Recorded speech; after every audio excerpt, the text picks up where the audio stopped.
Hey guys, welcome to That Flirty Feeling. I hope everybody had a good Halloween. Side note, this is my second take because I asked you if you had a good Thanksgiving the first one. I hope y'all had a good week though. Hope everybody got a lot of candy, had fun, got scared if that's what you wanted to get. I just hope it's been a good week. Do you guys see that there's another disturbance out there? Just be careful, keep an eye on it. I don't know about y'all, but that one was enough for the entire season. Thank you to everybody who interacted with the Facebook, Instagram, Twitter, and TikTok pages. You guys are awesome as always. I can't thank you enough for helping make this podcast successful. If you do have a second, I really would appreciate a 5-star review on Spotify or Apple. Apple, it helps if you write something. I don't even care if you let your cat walk across the keyboard. Just, if for some reason it helps get it out there more. And thank you to everybody who participated in the Wednesday poll in question. I love learning about you guys, and I'm glad to know that it is pretty split as to if we decide to decorate for fall. I do know that Aldi's has some really cool fall decorations, so it doesn't surprise me. Speaking of Aldi's, did you guys see that they're going to do prices back to 2019 for a lot of their Thanksgiving stuff? I think that's awesome. I think that's very helpful, especially with what's going on in the world today. So if you're looking for a place to get some Thanksgiving goodies, definitely check out Aldi. They also have some really cute decorations. So today I want to talk about something fun. Last week we did spooky, and this week we're going to do fun, or at least I think it's fun. I am going to talk about one of my favorite places in Florida. I am going to talk about Epcot, or as many of us think of it, drinking around the world. But Epcot is full of so many more amazing sights and rides than just drinking around the world, but it's a good part of it. And Epcot is honestly probably my second favorite park. My favorite used to be Epcot, and then Animal Kingdom happened, and I explored it, and I worked in it, and Animal Kingdom has my heart. But Epcot is a very close second. I honestly feel like Epcot is such an overlooked park, but it has so much to offer. And I'm not going to lie to you, it was a really cool place to work. I got to meet people from all around the world and experience some really cool things. And I'm going to talk about some of that stuff in this episode. Epcot was actually the idea of Walt Disney himself, and it was an experimental planned community that would serve as the center for American enterprise and urban living. And Epcot actually stands for Experimental Prototype Community of Tomorrow. And the idea was to include an urban city center, residential areas, industrial areas, schools, and mass transit to be a real thing around this park. Like, the park was to be a new concept of urban living. But Disney unfortunately passed away in 1966, and the concept still existed, but it did change. And the concept kind of changed into the park featuring two separate sections, Future World and World Showcase, kind of what we know it as today. Now, Epcot officially opened in 1982 as the second theme park in Florida behind Magic Kingdom. And fun fact, Epcot officially celebrated its 40th year on October 1st, 2022. Yes, that is this year. It just happened. Epcot was officially Epcot Center, but it is now just known as Epcot. It dropped the center in 1994, and that's more of what we know today. And it's actually undergoing a lot of changes to really be the park of tomorrow. New rides, new attractions, new rides, new fun things to do, new shopping. I honestly hope that if they're going to change it, that they add some more countries, but that's just me. Epcot is divided into 4 main areas known as neighborhoods. They did keep that concept. We have World Celebration, World Discovery, World Nature, and World Showcase. And each area does have its own theme and rides and food. Fun fact though, there is a second gate to get into Epcot between France and the United Kingdom. It is known as the International Gateway, and you can get to it from the boardwalk. Now, World Celebration is the first neighborhood, and it is also the main entrance to the park. So if you use the main ticket gate, that's where you're going to go in. That's where you're at World Celebration. And this neighborhood really honors global human interaction and connection that includes communication, imagination, and the visual and culinary arts. And World Celebration is home to some really cool attractions. And you've probably already thought of the first one. Of course, as soon as you walk in the park, you look up, and what do you see? You see a golf ball. No, I'm kidding. You see where Spaceship Earth is housed. And it is the main attraction. It is the one that everybody notices. The Spaceship Earth is an 18-story tall geodesic sphere that houses the ride that tells the history of communication. The ride is covered in 11,324 tiles and is one of the original structures in the park. Fun fact, it's also one of my favorite rides. I know that's nerdy, but it's really cool. It's cool to be able to see how people have evolved through time and to actually, there's a lot of things in the ride that you don't really think about. Like, you don't think that we went from a papyrus leaf to a computer, but it really does show all those cool steps. It's a 15-minute ride that shows the advancement of human communication. And the ride is built on an omni-mover system that runs through a narrated loop. And the ride is currently narrated by Judi Dench. Fun fact, this attraction was also the first to use the smellitizer scent to distribute system as a distribution system to enhance the ride. And that's why, like, if you go by one of the scenes from the ancient civilizations, you're going to smell incense or burning wood. And that really does kind of take you into that mindset of that time or what it would have smelled like. The attraction actually starts off by letting you put in your language preference and your hometown before moving on to a scene with mammoth and humans fighting. It really does take you to the beginning of time. And then the ride continues through scenes that show cave drawings, the Egyptians, the Phoenicians, the rise and fall of the Romans, the loss of the Library of Alexandria, onto the Middle Ages, and Gutenberg working on the first movable printing press, right on into the Renaissance era. And it actually includes a really cool scene of Michelangelo painting the Sistine Chapel. It shows post-Civil War in the northern states, industrial era, and mass communication. It even has a really cool glimpse of Walter Cronkite talking about Apollo 11, as well as families watching that, and other families watching TVs. There's a really huge computer, which people thought computers would be. They thought they'd be this massive wall of wires and systems, and now that there's one in my lap that has my script that I'm telling you about stuff on. It's kind of interesting to think that it shows the huge computer to the first home computer to the tiny little laptops or phones that we hold today that are computers. And the ride takes you to the top of the structure through this loop to show you these different scenes. And then it shows you a large planetarium showing the Earth as it rotates through space. And the ride finally takes you back to the platform where you can exit onto the Project of Tomorrow. Fun fact, I get stuck every time I ride that ride, and it is backwards going through the dark. I don't know why, but it does every time. Now, after you get off, you can continue to explore the world of Celebration Neighborhood as you go by Imagination. And Imagination is one of my favorite. It is a pavilion including the Journey of Imagination with Figment. I love Figment. Side note, I called him Filament for the first week or two. That's fine. But he is Figment. He's that cute little purple and orange dinosaur that has actually now kind of become Epcot's theme mascot. I love Figment. You can also visit Club Cool, where you can do samples of Coca-Cola soft drinks, and as well as pick up a fun souvenir from Creation Shop. They are revamping Epcot, so there's going to be changes to these areas. You can still visit them right now, but who knows what they're going to turn into. So moving on to the next neighborhood in Epcot, it's going to be World Discovery, which is all about space and science and technology and intergalactic adventure. The Wonders of Xandar is an otherworld showcase that contains Guardians of the Galaxy Cosmic Rewind, which is actually an in-case roller coaster that features the entire team. Or you can go to Mission Space. That's another popular ride in the World Discovery neighborhood in Epcot. Mission Space is a centrifugal motion simulator. I did not say that right. I cannot pronounce it right now for some reason for the life of me, guys. But it feels very real to ride this ride. The ride actually has two different versions. There's the Mars mission or the Orange mission, which is the super intense one, or the Earth mission, and the Green mission, which is the less intense version. This is the one that has Gary Sinise talking in it. I cannot do the orange one. It is way too intense. I've also seen way too many people come off of there sick. So, unfortunately, I am a baby, and I do the green one, and that's absolutely fine. You pick which one you think is best for you. It really feels lifelike, so if you're not a motion sickness kind of person, you might want to stick to the green one. Test Track is also in World Discovery, and Test Track is probably one of the more popular rides in Epcot. Test Track is a super fun ride, kind of tucked in the corner. It is a car ride that simulates how General Motors actually evaluates their new car products.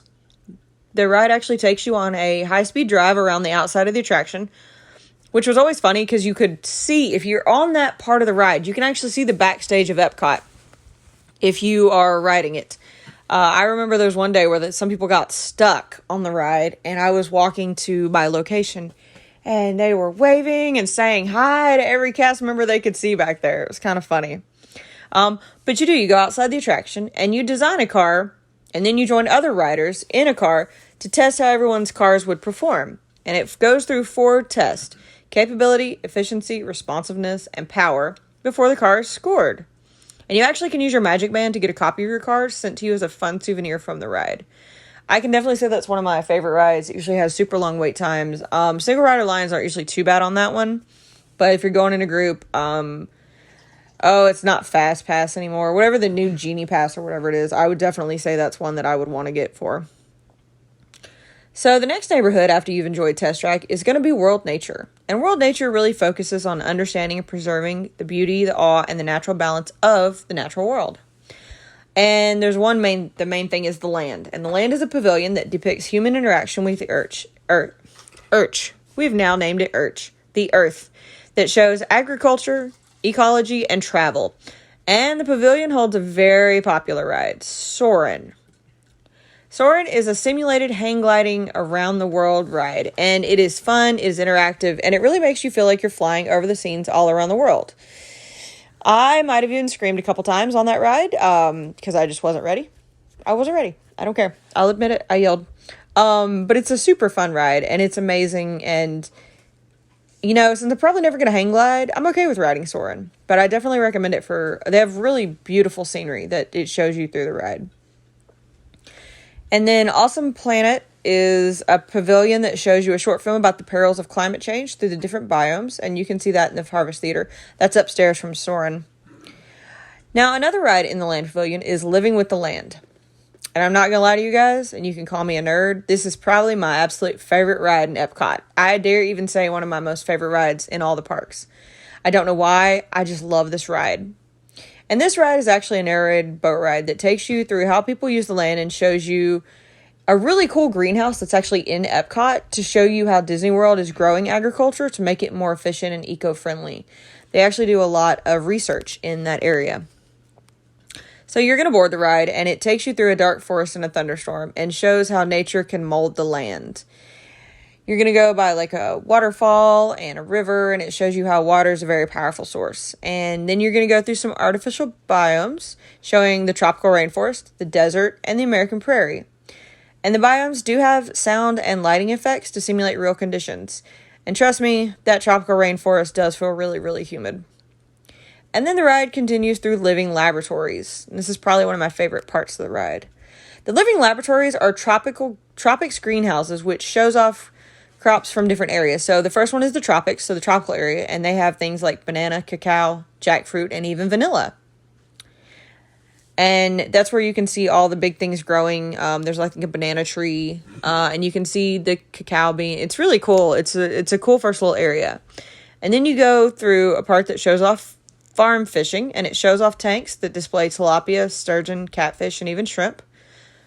Fun fact, guys, the fish in those tanks are actually served at the Coral Reef restaurant. So if you want to go see your fish before you eat it, do Living with the Land, then make your reservations for the restaurant. You continue through to a temperate greenhouse. That is a greenhouse that shows off crops from temperate climates. So these crops are going to include like pumpkins, beets, and even pomelos, which I think is really cool because they usually have the pumpkins that are the shape in the Mickey shapes. It's really a cool little area. And then they have a string greenhouse, which kind of focuses on innovative, high-density techniques and vertical growing techniques. This is the one where you can actually see the tomato tree. So they have a tomato basically hanging upside down. It looks like a tree. And fun fact, this tree actually grew over 32,000 tomatoes in a 16-month period and is recognized by the Guinness Book of World Records for the largest and most productive tomato plant in the world. And it's massive. It's a really cool sight to behold. I didn't realize that you could see, like, that you could actually grow plants like that. For some reason, roots have to go in the ground. Well, apparently they don't. So it's really kind of cool. And this produce that is grown in the greenhouse is actually used in the grill, garden, and sunshine seasons, which are also in the Land Pavilion. That's usually where you can see some of the characters. The creative greenhouse is one of the final greenhouses that show kind of a future of agriculture. And these plants are usually grown by aeroponics. And the roots are either dangling in the air with mist sprayed on them, or they're in water. And it's really kind of cool to see these as well. And these plants are usually squash, lettuce, basil, and even snapdragon. Now, in this area, there's also laboratories. And these laboratories also contain a biotechnological lab that allows actual USDA scientists to do research in this greenhouse. So it's really cool that Disney works with the USDA to kind of further the future for agriculture. There's also a lab that raises insects to help with the production of crops. If you do want to see the insect lab for whatever reason, you're into, I think it's entomology, something like that, whatever it's called. That's a backstage tour. And you can take backstage tours of living with the land in the greenhouses. Unfortunately, I never got to do it. That is still on my bucket list, but that's something that I think is really cool. And then, of course, living the land brings you back around to the inside of the pavilion you're soaring. It's just one of those calm, really cool, really interesting rides that I think are great. There's another part of World Nature called the Seas, and the Seas is based on ocean exploration, and the Seas feature a huge aquarium with marine live exhibits. I love the aquarium. I love seeing the exhibits. It's kind of a nice break from the Florida heat or an afternoon thunderstorm. You can go and you can watch them swim around. You can also see Turtle Talk with Crush, or even eat at the Coral Reef restaurant, like I mentioned a minute ago. This is all going to be in the Seas, which is in World Nature. Now, the last neighborhood in Epcot is probably the most well-known and visited, and that is the World Showcase. The World Showcase is the park's largest neighborhood, as it is reminiscent of a world fair to show off different cultures, cuisines, and architecture. The showcase does feature a traditions of 11 nations, and the pavilions are set around the World Showcase Lagoon. The lagoon is a man-made lake in Epcot. You can take the boat across if you don't want to walk. Fun fact, please don't jump in the lake. I saw that a couple times. I do not recommend that. Now, the World Showcase is home to Canada, UK, France, Morocco, Japan, of course the US, Italy, Germany, China, Norway, and Mexico. And they do have small areas between China and Germany called the African Outpost. And the park originally only opened with 9 of these pavilions. Norway and Morocco were the last 2 to be added. They were added a couple years after being open. The pavilions are partnered with a cultural representative program, which actually staffs each of the pavilion with people that represent those countries. And they do this through a Q1 visa agreement. And Morocco is the only pavilion that is directly sponsored by the government of the respective country. Others are represented by private companies with affiliations from the represented country.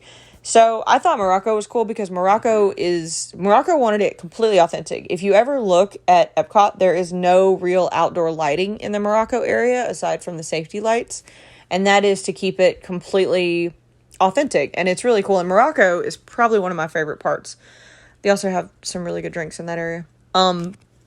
Now, the park did propose more than the 11 nations, and pavilions from places such as Israel, Brazil, Russia, and many others have been proposed in the past. I don't think Russia will ever get a pavilion now, ever. Just want to say that. But they do still have room. The showcase actually still has room for about 8 undeveloped spots for future possibilities, and I, for one, would love to see more. I love to visit the countries. I love to look at the crafts and the foods and try the drinks, and it's just I think it's such a cool little area. Now, of course, like I said, the showcase does serve alcohol and even has specialty carts for people to purchase drinks, wines, spirits, and beers that are reflective of their respective countries.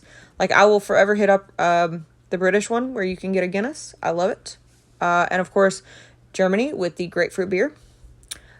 Epcot, though, does have a unique challenge that people have done, and it's an unofficial one, but it's called Drinking Around the World, where you go and you get a drink at each pavilion.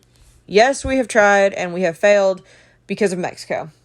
Not even gonna lie to y'all, I usually start at Mexico. We should probably end at Mexico. But the tequila gets me every time. But I can definitely say I've tried it. And of course, like I said, the pavilions have their own restaurants, shops, and exhibits and rides to go along with their representing countries. The area also has some fun meet and greets. You can ride Remy's Adventure in France, take a Grand Fiesta tour with the 3 Caballeros in Mexico, or take a ride on a Norwegian vessel with Frozen. Okay, side note, I still miss Maelstrom. All right, I loved Maelstrom. I don't care. I don't like Frozen. I said it. I know I should let it go. I don't like it. Anyways, I miss Maelstrom. Had to get that out. But back to Epcot. You can eat some amazing food in the pavilion, such as the Beer Garten restaurant, the Rose and Crown dining room, which the Rose and Crown is where you can get the Guinness cart, and Spice Road table. My favorite though was the Nine Dragons restaurant in China. I absolutely love it. I loved the food. I loved the tea. That was probably one of my favorite restaurants that I've ever eaten, where there was the Nine Dragons restaurant. And of course, you can take in traditions and shows by seeing the House of Whispering Willows in China, which is right next to the restaurant. So I actually recommend that one. You can also look at Mexican folk art gallery inside the pyramid, or see the Matsuza, I totally said that wrong, but I do not remember how to pronounce it, in Japan, which is the drum show, which is a really, really cool. I recommend that one. Stop, take a second and watch it. It's an amazing art. Now, the showcase is also a wonderful place to try drinks around the world, especially La Cava de Tequila. That's the one that gets me for the margaritas or the tequilas. Or you can go to Les Vins des Chefs in de France for some champagne, or the Tutto Gusto wine cellar in Italy. My favorite is the Beer Garden in Germany, and trying the wonderful grapefruit beer. I will not butcher that pronunciation for you guys, but y'all know what I'm talking about. Of course, you can also buy treats and items that represent the country of the pavilion. I myself personally love to go to the Japan one and buy the green tea Kit Kats. That is probably one of my favorite, and I love that you can get them there. You can also buy beautiful art in Germany, jewelry in Morocco, and of course housewares in China. I definitely recommend checking out each pavilion so that you can take in these awesome little scenes, and I don't know, it's just fun. It's like visiting it without, having a passport. The showcase is also a fun place to meet characters. I've gotten plenty of pictures. You can meet Snow White in Germany, Mulan in China, Princess Jasmine in Morocco, Belle in France, Alice in the United Kingdom, and Donald Duck in Mexico, and that's just half the fun. There's so many more. I know Pooh Bear wanders around there. I can't remember which one he's at right now, but he wanders around, and they used to have Duffy, the little bear. Got in trouble with Duffy one time. Apparently, you're not allowed to have alcohol when you do a picture, and God forbid you sit it on the ground. Sorry. Don't do that. Don't pull me. But of course, meeting the characters is just half the fun. There's also some awesome sites in the showcase, like the Pyramid in Mexico, the Voices of Liberty in the U.S., there's an actual full-size pagoda in the Japan area, there's a timber frame house in Germany. My favorite to explore, though, is the Canadian Pavilion, because it's got that beautiful outdoor area with the canyons and the waterfalls and the lumberjacks and the totem poles. It's just a really, really cool place to take in. I can't I have so much good things to say about the World Showcase, and it's just so fun, and it's just a great place to go and to try new things and to get new experiences and to see how different cultures react. And the other cool thing about Epcot is they have festivals. Epcot holds yearly festivals such as the International Flower and Garden Festival that started in 94 and the Food and Wine Festival that started in 95. The Flower and Garden Festival takes large floral displays and absolutely changes the landscape of the park. Large floral displays, topiary displays, it's absolutely beautiful. And it's really cool that most of the topiary sculptures are of Disney characters. And of course, they have experts there to talk about the different flowers and even how you can learn how to improve your own garden at home. This festival usually starts in March in the spring and ends in July. Now, the miniature train and town display in Germany that you can still see to this day actually came from the inaugural Flower and Garden Festival in 1994. And of course, as you wander through this festival, take in the new sights and sounds, there are topiaries that are beautiful. You can see Bambi, Beauty and the Beast, Peter Pan, Fantasia, Cinderella, and Mickey and Minnie based on American Gothic. It's so cool. It's kind of like its own little scavenger hunt, and you can walk through the park to take them in. Of course, they do have their butterfly garden, their butterfly and beautiful flowers just around the whole area. I definitely recommend taking in that festival. But I have so much more to say about this festival. The Food and Wine Festival is huge for Epcot and possibly one of my favorites. I did get to work it one year. I never want to work it again, but it's so much fun to visit. This annual festival runs from July to mid-November, and this festival means that there are special kiosks set up around the World Showcase with food and drinks from various countries that don't normally exist. Now, the original festival was only 3 days, but it's such a success that it gets its own couple months. And fun fact, it's actually extended. It didn't used to be in July. And this festival showcases special chefs, themed foods, cooking demonstrations, and of course, gourmet foods for you to try from around the world. And it has all kinds of fun. It puts out its own passport and tells you everything being served in the park for the festival and allows you to keep track of what you've tried. And the booths are usually different from the pavilions and provide different foods from what you would get normally in the park on a daily basis. And I'll tell you what some of the booths are. They offer their own little special foods and usually a drink, usually an alcoholic drink and a non-alcoholic drink. You can find stuff like Appleseed Orchard with its fabulous apple crumble tart and different apple ciders, both hard and regular. Australia actually gets its own cart that serves lamb or desserts with a couple different beers and wines from down under. Brazil gets its own with Brazilian cheese bread. If you have not tried Brazilian cheese bread, you need to try Brazilian cheese bread. And of course, they have beer from the country to complement it. They have coastal eats with oyster Rockefellers and wine. And then, of course, I thought this was really cool. They have earth eats, which is plant-based items and herbal teas. They have a fry basket that has different kinds of french fries, such as yucca fries, or even a fry flight with different kinds of fries and cocktails. Greece, which is absolutely one of my favorite. This is my cart. This is the one I always went to. It has spanakopita and lamb gyros with wines to pair with the items. I could eat the little Greece cart every day. India, it has a cart with chicken tikka marsala and crispy paneer with mango curry ketchup, and then wines and beers from India for you to try. Ireland, another one of my favorite, has seafood pies and warm chocolate pudding cake to die for. Oh my God, I love it. They also have ales and wines, and they have a super delicious Guinness Bailey's coffee shake. Cannot recommend that one enough. They have a noodle exchange that has some really cool pho and rice noodle dishes. Spain has its own with paella and seafood salad that goes with wonderful Spanish wines.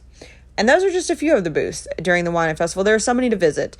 There's a grilling one. There's a whole bunch of different ones that you need to try. And it's fun.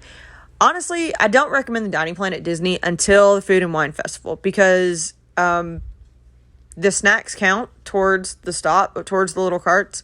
And I recommend this. And I remember so many days where people would come in and they'd be their last day at Disney and they'd have like 30 snacks left over. So if you go and you're going to be there during the Food and Wine Festival, you will not have any snacks left over. Use your snacks at the festival. It is amazing. Try everything. You're going to find so many favorites while visiting this festival, and you're just going to absolutely see why Epcot is an absolutely amazing and fun park. Epcot is also home to the Festival of Holidays, which is an annual holiday celebration, and you can see the Candlelight Processional, which features a masked choir comprised of cast members and a celebrity narrating the story of Christmas. I had a lot of friends who used to do the choir, and that was a really cool thing to be able to see at Christmas. And the World Showcase pavilions feature storytellers that describe their nation's holiday traditions. So Epcot is really kind of cool to check out anytime during the year. And of course, if you've spent the whole day at Epcot, it does end with a beautiful nighttime show. It's called Harmonious around the lake or at the World Showcase, and it has fireworks. And I'm not going to lie to you, I'm partial to Illuminations, the old show. Partially because it was there when I was there, but just it was so cool. I'm not saying Harmonious is not amazing. I don't know. I'm partial to the old one. So the new show contains fireworks, LED screens, lasers, and water fountains, and it takes you on a globe-trotting journey through the world and ends with the guests being wished well wherever the world takes them next.